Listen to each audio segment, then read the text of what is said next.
warahmatullahi wabarakatuh. Perkenalkan, nama saya Risto Ari, calon guru penggerak angkatan 7 dari Kabupaten Brebes. Pada kesempatan ini, saya akan berdiskusi dengan kepala sekolah di SD Negeri Terlampung 02 tentang pengambilan keputusan berbasis nilai-nilai kebajikan sebagai pemimpin.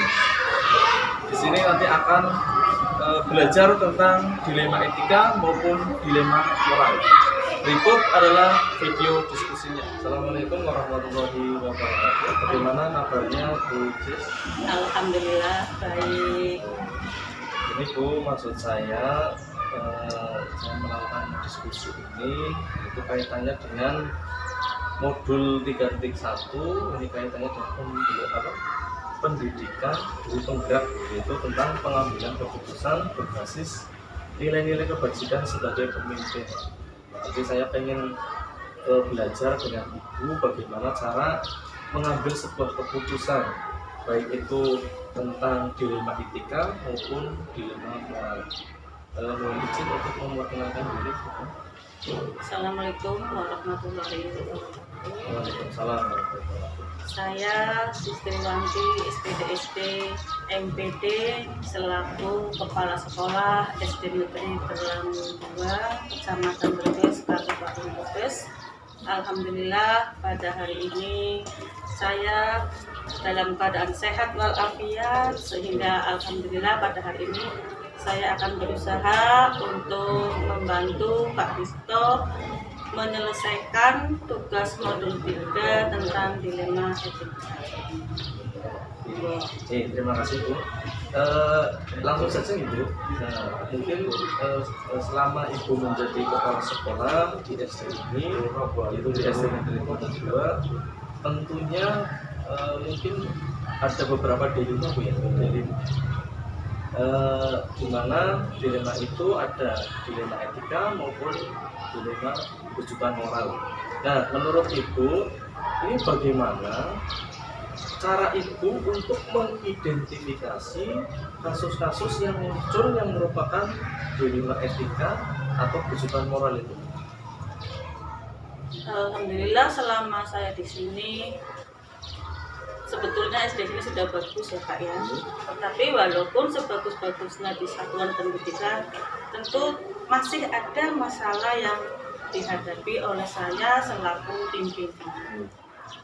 Terutama di dalam masalah ini adalah tentang program sekolah yang belum bisa tercapai semaksimal mungkin, terutama pada kegiatan pembelajaran anak-anak dari kelas 1 sampai kelas 6, yang mengingat di sini itu gurunya juga PNS hanya 3 orang dan yang lain sebagai GTT. Meskipun demikian, anak-anak masih bisa mendapatkan pelajaran.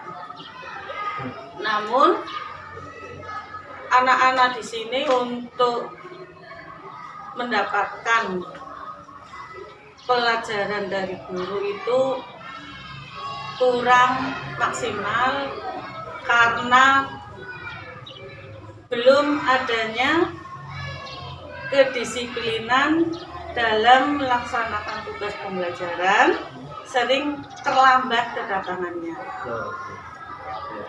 Jadi ini suatu masalah.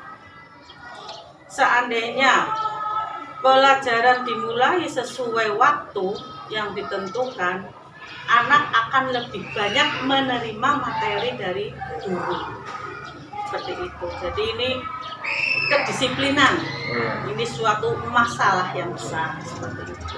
Jadi tadi dapat disimpulkan bahwa kaitannya dengan identifikasi kasus itu berarti kaitannya dengan pembelajaran Bu ya. Jadi, iya, pembelajaran kaitannya dengan kedisiplinan dari guru-guru.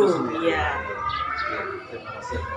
Kemudian yang kedua, ini selama ini bagaimana Ibu menjalankan pengambilan keputusan di sekolah, terutama untuk kasus di mana ada dua kepentingan yang sama-sama benar atau sama-sama mengandung nilai kebajikan.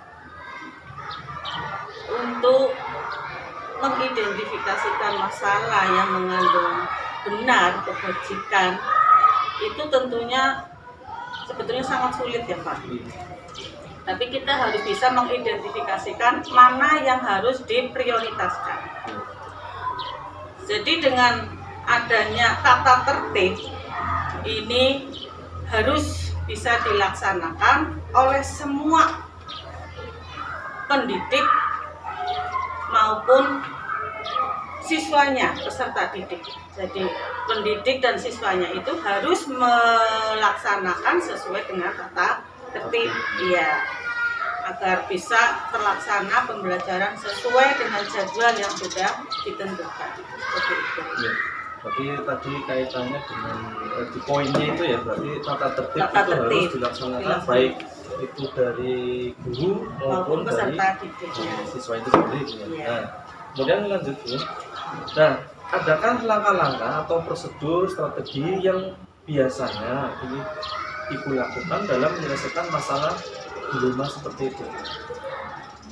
Untuk penyelesaian masalah itu, saya membuatkan jadwal pembinaan. Jadwal pembinaan ini dilaksanakan untuk membina para guru melalui diskusi sederhana ataupun rapat kecil, disampaikan kepada semua guru agar harus bisa melaksanakan kedisiplinan, harus bisa melaksanakan tata tertib, agar pembelajaran di kelas itu bisa berjalan dengan lancar. Jadi strategi yang Ibu terapkan dari jadwal kasus ini yaitu Ibu membuat jadwal pembinaan. Jadi baik itu melalui diskusi ya antara Ibu dengan guru itu sendiri maupun melalui rapat kecil itu ya. Ya. Kemudian hal apa saja yang selama ini Ibu anggap efektif dalam pengambilan keputusan pada kasus dilema etika itu? Ya, dengan adanya tata tertib itu secara tidak langsung guru harus melakukan sesuai aturan dan dibuatkan presensi sesuai kedatangan guru. Jadi guru itu sudah harus bisa menyikapi, harus bisa melaksanakan sesuai apa yang saya bina. Jadi tadi menurut Ibu itu hanya efektif itu membuat tata tertib Bu ya? Iya. Tata tertib dengan cara itu membuat presensi, Iya, tentang kehadirannya itu disesuaikan dengan kedatangan dari guru tersebut. Iya. Ya, kemudian ya ini menurut Ibu ini selama ini merupakan tantangan dalam pengambilan keputusan untuk dari kasus-kasus dari etika itu. Jadi tantangannya itu apa? Ya, tantangannya itu ya sikap dari para guru itu sendiri. Kalau guru itu sudah melaksanakan atau menampilkan sikapnya, mau melaksanakan sesuai aturan, sesuai tata tertib, itu ya insya Allah tantangan itu bisa terselesaikan. Iya, jadi pulang perginya itu sesuai aturan. Jadi tantangannya itu adalah dari sikap dari individu sendiri. Ya, jadi kaitannya adalah menanamkan kebiasaan itu ya dari untuk guru tersebut. Nah, kemudian untuk soal selanjutnya, apakah Ibu memiliki jadwal tertentu dalam sebuah penyelesaian kasus dilema etika? Apakah Ibu langsung menyelesaikan di tempat atau memiliki sebuah jadwal untuk menyelesaikannya? Bentuk atau tentu seperti apa yang Ibu jalankan untuk menyelesaikan dilema itu? Untuk penyelesaian dilema ini saya membuatkan jadwal, istilahnya biar terstruktur, biar terorganisir, dan dilakukan di ruangan tersendiri secara individual bagi guru yang belum dapat melaksanakan ketentuan yang sudah ditetapkan. Jadi dalam hal ini Ibu itu membuat jadwal tersendiri ini untuk pertemuan khusus, dengan guru yang bersangkutan. Kemudian adakah seseorang atau faktor-faktor apa yang selama ini mempermudah atau membantu ibu dalam mengambil keputusan dalam kasus dilema etika tersebut? Untuk membantu terlaksananya program yang tersebut, itu saya bisa berkomunikasi dengan rekan guru yang lain untuk saling mengingatkan kepada rekan guru yang belum atau tidak bisa melakukan sesuai dengan peraturan. Jadi faktor-faktor itu ya, jadi ibu itu minta bantuan dengan rekan guru yang dekat dengan guru tersebut. Ya, jadi untuk saling mengingatkan tentang permasalahan itu Bu. Jadi kalau misalkan itu bisa dilakukan secara maksimal, mungkin permasalahan itu dapat terselesaikan. Kemudian dari semua hal yang telah disampaikan tadi, kira-kira pembelajaran apa yang ibu petik dari pengalaman ibu dalam mengambil sebuah keputusan dari etika? Pembelajaran yang saya ambil itu, saya harus bisa bersikap sabar dan harus bisa berbuat dewasa selaku kepala sekolah itu ya, selaku pimpinan yang harus bisa merangkul semua guru dan semua peserta didik agar bisa melaksanakan kegiatan di sekolah dengan baik.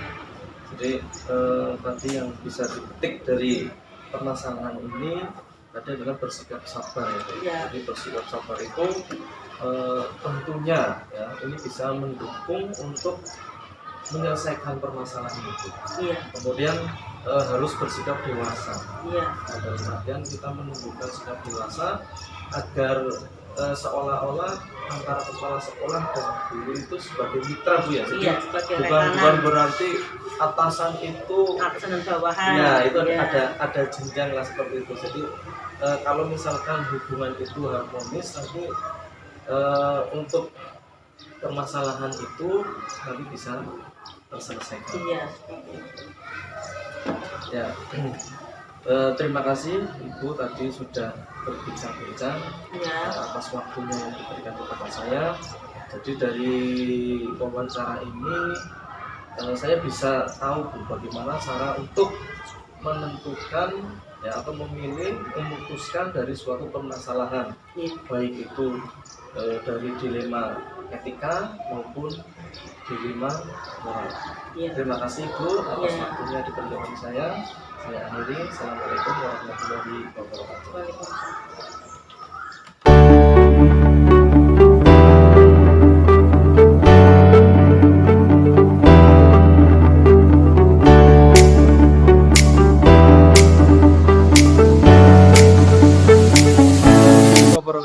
Kali ini saya berada di SD Negeri Pulau Sari 03.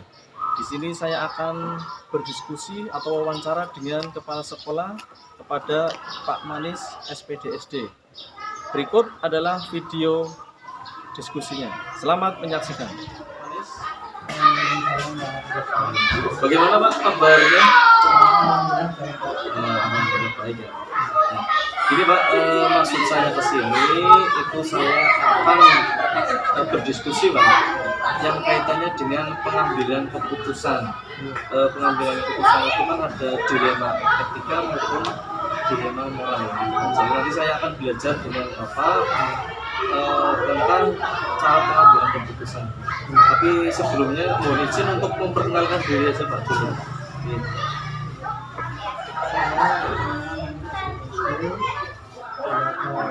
Kepala SD di Pulau 03. Ini dia di sini mengambil satu tahun dari April 2020. Terima kasih Pak atas perkenalannya. Langsung saja pada pertanyaan yang pertama Pak ya. Tadi sudah disinggung bahwa dalam mengambil keputusan itu kan ada dilema Pak ya. Yang jelas itu pasti ada dilema. Kemudian dilema itu ada yang berupa dilema etika maupun ada rujukan moral. Nah, pertanyaannya menurut Bapak ini bagaimana ya, Bapak itu mengidentifikasi kasus-kasus yang muncul yang merupakan dilema etika maupun bujukan moral, Pak. kami itu kasus suami itu kita kadang-kadang dua-duanya itu dari hanya dari yang baik semua, nanti kita ambil yang dari yang terbaik. Kalau tadi apa namanya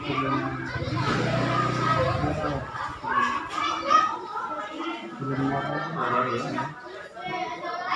kan nanti kita dengan apa namanya aturan atau Regulasi, Pak ya. regulasi yang ada itu dalam penanganan dan itu atau setidaknya kan juga berkonsultasi dengan stakeholder Stakeholder ya. termasuk ada atasan, pengawas, ataupun juga pihak-pihak lain yang dirasa untuk membantu dalam pengambilan keputusan untuk masuk mendapatkan keputusan yang terbaik. Ya, baik. Tadi berarti menurut Bapak untuk mengidentifikasi kasus-kasus itu, ya, berarti kalau misalkan kasus itu berupa dilema etika ya, Mas, berarti kan dicari solusi yang terbaik lah, intinya dari yang benar berarti yang paling benar.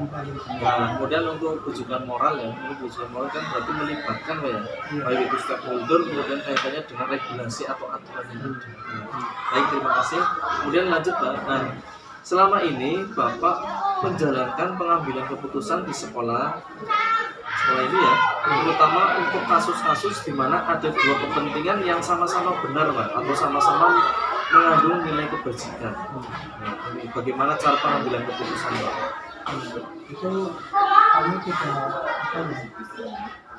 langsungkan lagi biasanya itu berkonsultasi atau bermusyawarah ya, dengan rekan-rekan kami juga dengan misalnya berkaitan untuk dengan pihak orang tua siswa juga kami apa namanya mengundang orang tua siswa untuk bermusyawarah untuk mencari titik temu biar sama kedua-duanya itu enak ya, artinya ya kalau itu yang harus dilibatkan oleh orang tua maka orang tua juga nyaman karena sekolah juga tidak salah di hadapan COVID. Ya baik, jadi untuk tadi pengambilan keputusan ya, di mana ada dua kepentingan sama-sama benar Pak ya, jadi Bapak itu mengambil cara musyawarah Pak ya, baik itu misalkan keputusan kaitannya dengan sekolah berarti dengan guru maupun dengan masyarakat sekitar, jadi nanti keputusannya itu tidak timbul masalah gitu ya. Lanjut Pak yang ketiga. Nah, adakah langkah-langkah atau prosedur atau strategi yang bisa Bapak lakukan dalam menyelesaikan masalah dilema itu Pak? Biasanya kami itu melakukan koordinasi dengan pihak-pihak terkait ya. Kami berkoordinasi dengan pengurus komite, dengan ketua komite, juga dengan rekan-rekan guru. Terus segala hal yang dimusyawarahkan itu akan mendapatkan keputusan yang terbaik dibandingkan dengan apabila dikatakan secara orang atau sendiri. Ya, jadi intinya Bapak itu mengambil strategi koordinasi Pak ya? Koordinasi tentang ya. Jadi kepada pemangku kepentingan ya, jangan ada komite maupun masyarakat sekitar. Kemudian yang keempat, hal apa saja yang selama ini Bapak anggap efektif Pak dalam pengambilan keputusan pada kasus dilema etika? Yang paling efektif menurut Bapak? Yang paling efektif menurut saya tadi adalah dengan musyawarah. Karena dengan musyawarah, artinya tidak ada pihak yang mana dirugikan. Artinya sama-sama menerima karena semua disepakati berdasarkan hasil musyawarah yang kedua pihak. Kalau tidak seperti itu, biasanya dalam apa namanya dengan satu istilah enak bagi kami belum tutup apa baik-baikan lebih baik untuk mereka. Berarti yang paling efektif adalah dengan cara musyawarah. Jadi kalau musyawarah itu kan semua yang dilibatkan itu mengeluarkan pendapat semua. Dan kalau pendapat kemudian diambil titik tengahnya intinya. Berarti mufakatnya gitu ya. Jadi Bagus sekali Pak, ini untuk apa? Efektif ya untuk mengambil keputusan. Kemudian selanjutnya Pak, hal apa saja menurut Bapak yang selama ini merupakan tantangan Pak? Jadi ini yang merupakan tantangan dalam pengambilan keputusan dari kasus D5 etika itu. Ini tantangannya itu apa? yang merupakan tantangan buat kami adalah kepentingan yang berbeda. Artinya kadang-kadang seperti suatu kegiatan atau program, karena kendalanya adalah pada seperti kendala, di mana kadang masyarakat pada situasi saat ekonomi sulit, ini juga itu akan berpengaruh dalam satu keputusan yang ya, misalnya akan merencanakan suatu kegiatan ya yang tidak bisa didanai atau dibiayai oleh dana bos, yang misalnya kan harus melibatkan orang tua. Di satu sisi kadang karena ekonomi ya, apalagi di negara pedesaan ya, kadang ekonomi selalu fluktuatif ya, artinya kadang ekonomi bagus ya, berubah-ubah lah gitu. ekonomi sulit di masyarakat, itu yang jadi kendala ekonomi. Jadi intinya tantangan itu kepentingan yang berbeda Pak ya. Kemudian apakah Bapak memiliki jadwal tertentu ya, dalam sebuah penyelesaian kasus yang D5 etika? Apakah Bapak langsung menyelesaikan di tempat atau memiliki sebuah jadwal untuk menyelesaikannya, bentuk atau prosedur seperti apa yang Bapak jalankan untuk menyelesaikan D5 itu? Iya, biasanya kami itu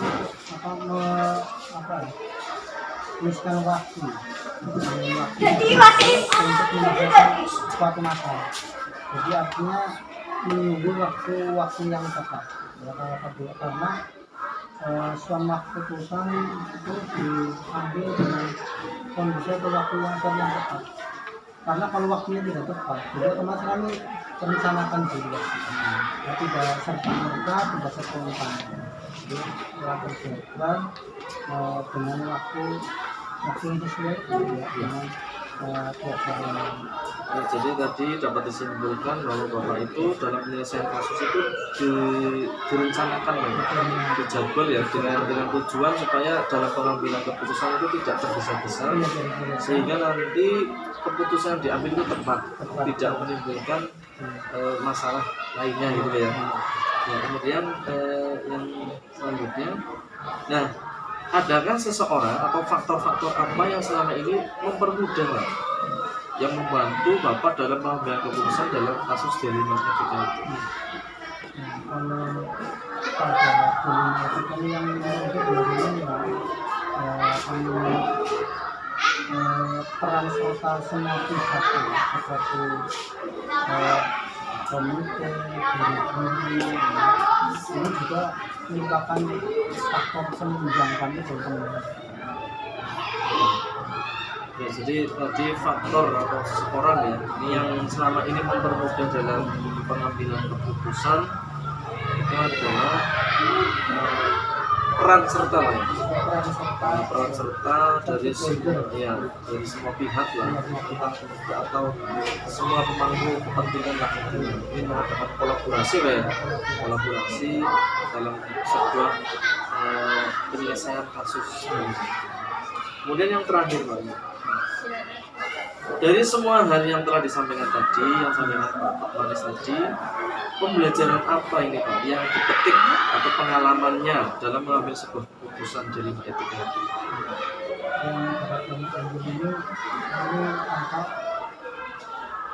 Dengan kita melakukan diskusi musyawarah, ini keputusan akan diambil akan lebih baik ya daripada diselesaikan satu orang.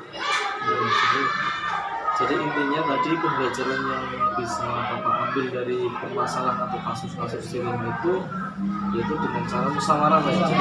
Jadi pelajaran yang penting itu adalah musyawarah, karena dengan musyawarah itu semua permasalahan itu dapat terselesaikan. Oke. pendapat orang banyak kan lebih efektif daripada pendapat Iya, orang. betul sekali ya.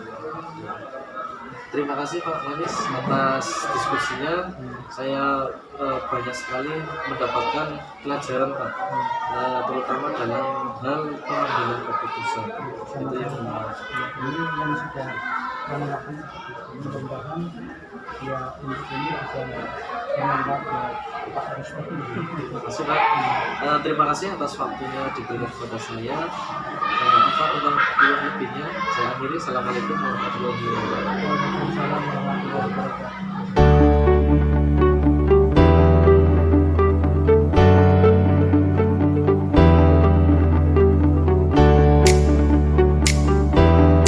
Warahmatullahi wabarakatuh. Waalaikumsalam warahmatullahi wabarakatuh. Kali ini saya berada di SD Negeri Purwosari 02. Saya akan mengadakan wawancara dengan Kepala Sekolah Ibu Kartini. Selamat pagi Bu. Selamat pagi. Bagaimana kabar hari ini? Alhamdulillah hari ini dalam keadaan sehat walafiat. Ya, alhamdulillah ya Bu ya. Maksud saya ke sini, saya mau bincang-bincang Bu, wawancara, dan saya sekaligus saya mau belajar tentang pengambilan keputusan, yaitu diantaranya ada dilema etika ataupun rujukan moral. Mohon nanti langsung aja Bu ya untuk pertanyaan pertama ya. Nah, mungkin dalam pengambilan keputusan ibu itu sering mungkin ada dilema Bu ya, yang jelas ya dalam ada dilema ya. Nah, menurut ibu ini bagaimana cara mengidentifikasi kasus-kasus yang muncul yang merupakan dilema etika atau rujukan moral itu? Terima kasih Sari. Kami akan menjawab sesuai dengan keadaan yang ada di sekolah yang namanya hidup pasti ada masalah ya. Nah, betul.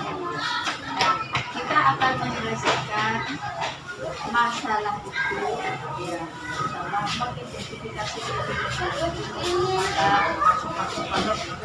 masalah itu ya yang kita hadapi itu tadi ada dilema etika dan rujukan moral, di mana dilema etika itu dihadapkan pada suatu masalah yang benar melawan benar. Mungkin yang benar masalah Iya.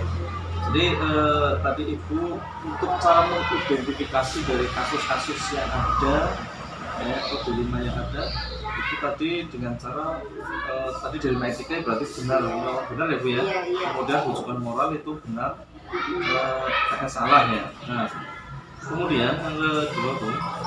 Nah, selama ini bagaimana Ibu menjalankan pengambilan keputusan Bu di sekolah Ibu, terutama untuk kasus di mana ada dua kepentingan yang sama-sama benar dan mengandung nilai kebajikan? Kita akan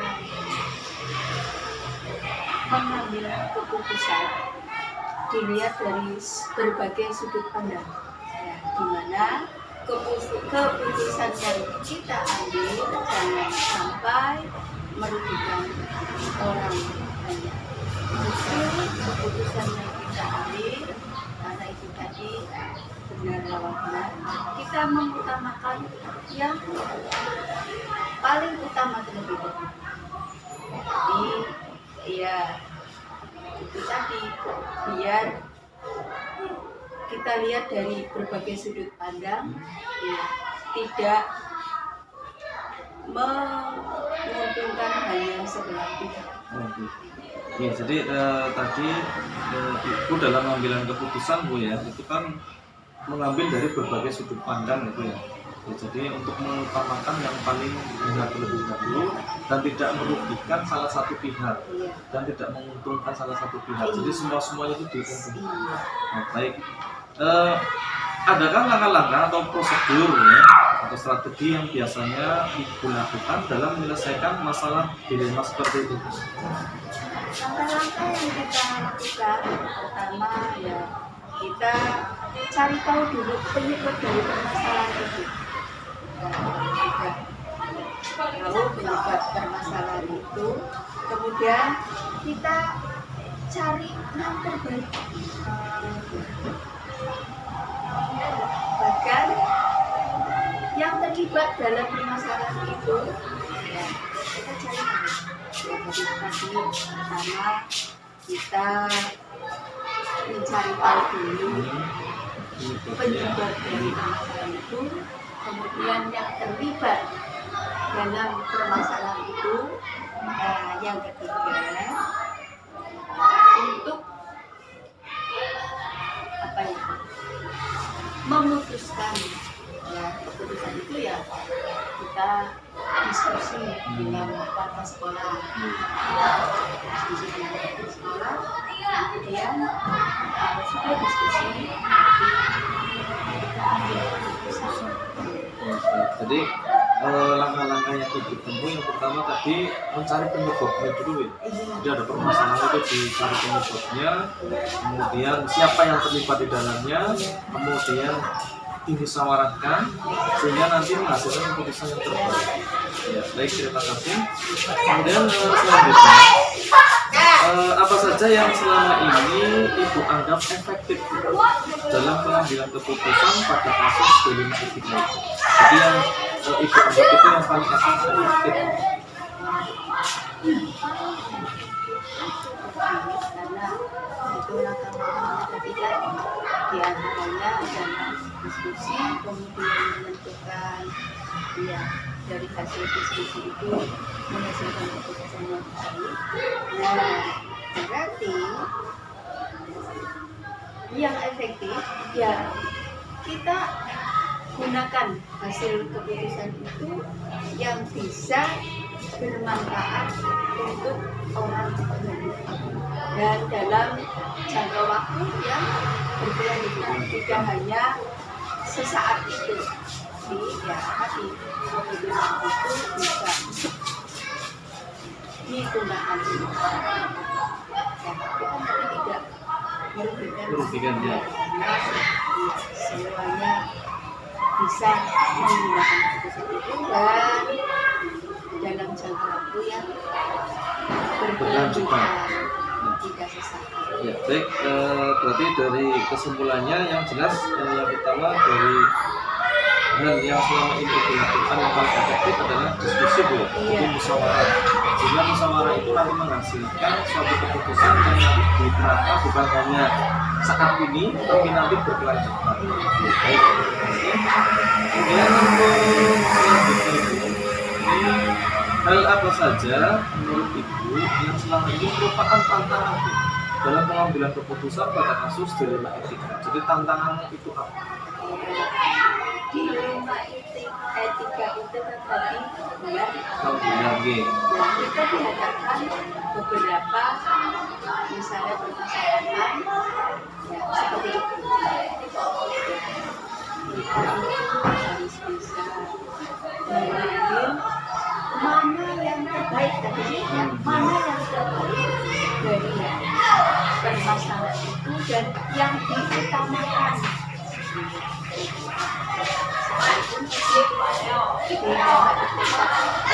Etika ada beberapa permasalahan dan permasalahan itu benar mengandung nilai-nilai kebajikan, tapi pada saat ini ya kita ambil yang terbaik paling baik di antara itu. Jadi intinya tadi untuk tantangannya Bu ya, kita adalah mengambil yang terbaik yang biasanya kan dalam suatu masalah itu pasti ada beberapa pilihan Bu ya. Tapi pilihan itu kadang ada yang baik-baik semua dan ada yang terbaik. Dan yang tadi yang terbaik itu yang intinya akan diutamakan untuk mengambil sebuah keputusan. Nah, kemudian untuk selanjutnya, apakah Ibu memiliki jadwal tertentu dalam sebuah penyelesaian kasus dilema etika?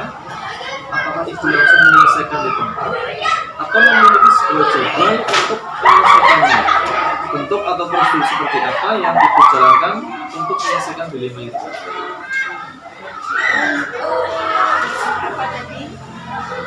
jadwal ya. jadwal Ya. yang namanya penyelesaian suatu masalah. Di permasalahan itu harus diselesaikan dengan tentunya kita tidak memiliki jadwal untuk penanganan itu. Pada saat ini ada permasalahan, sebaiknya permasalahan itu segera kita kita selesaikan dengan cara bermusyawarah bagaimana baiknya biar permasalahan itu tidak berlarut. Jadi tadi ibu dalam menyelesaikan masalah ini itu tidak membuat jadwal Bu ya. Jadi apabila ada suatu masalah yang terjadi pada saat itu juga itu langsung diselesaikan itu dengan cara musyawarah. Nah, jadi tadi seperti yang disinggung dari pertanyaan yang di atas tadi ya Bu ya, itu mencari yang terlibat siapa, kemudian masalahnya apa, dan seperti itu ya. Jadi mengidentifikasi dulu, setelah itu nanti diputuskan, sehingga nanti menghasilkan keputusan terbaik. Yang terbaik. Ya, lanjut Bu. Ya. Nah, adakah seseorang atau faktor-faktor apa yang selama ini mempermudah atau membantu ibu dalam pengambilan keputusan dalam kasus dilema etika itu? Karena kita itu di sekolah tidak sendirian ya Pak. Ya, kita punya banyak apa yang namanya ya di sekolah itu kan ada warga sekolah. Ya. Tentunya kalau ada permasalahan ya kita pasti akan diskusikan. Kalau misalnya dengan warga sekolah tidak mencapai keputusan yang baik, kita bisa melibatkan komite sekolah. Biar keputusan yang kita ambil itu ya bisa bermanfaat untuk warga sekolah, untuk ya, semuanya terlibat di jadi dapat saya simpulkan tadi faktor yang mendukung ya dalam pengambilan keputusan yang dihadapi ibu itu yang pertama ibu melakukan diskusi ya, terutama yang paling utama adalah di warga sekolah. Di mana di warga sekolah itu kan ada yang namanya tanggung jawab juga ya, ada guru, kemudian ada PTK juga ya, kemudian nanti juga melakukan kolaborasi dengan komite sekolah. Jadi semuanya terintegrasi ya, sehingga nanti dalam pengambilan keputusan itu tidak menimbulkan suatu masalah Bu ya. Jadi nanti menghasilkan keputusan yang terbaik. Baik, terima kasih Bu.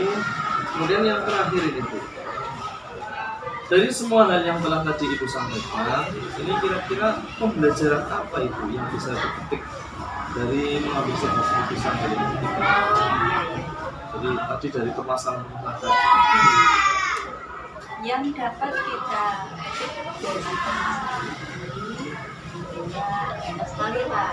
Di antaranya ya kita itu dalam mengambil keputusan harus menganalisa dulu kasus yang sedang kita hadapi.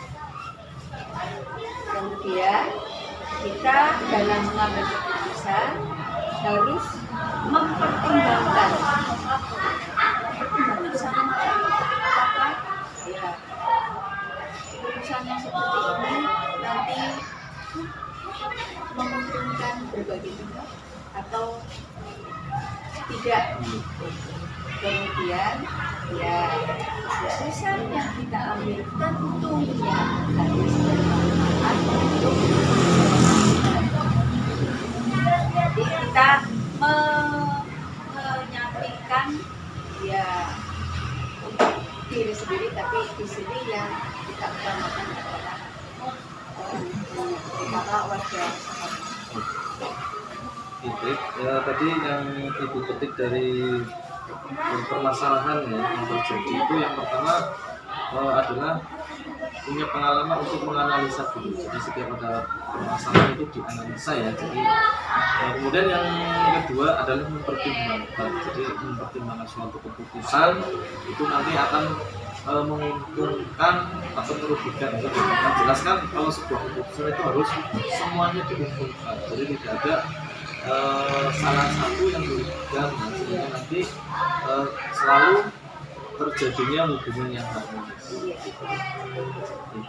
Terima kasih Bu atas waktunya, atas ilmunya yang saya dapat. Jadi mudah-mudahan apa yang tadi disampaikan ini bermanfaat. Terima kasih untuk wawancaranya. Saya akhiri. Assalamualaikum warahmatullahi wabarakatuh.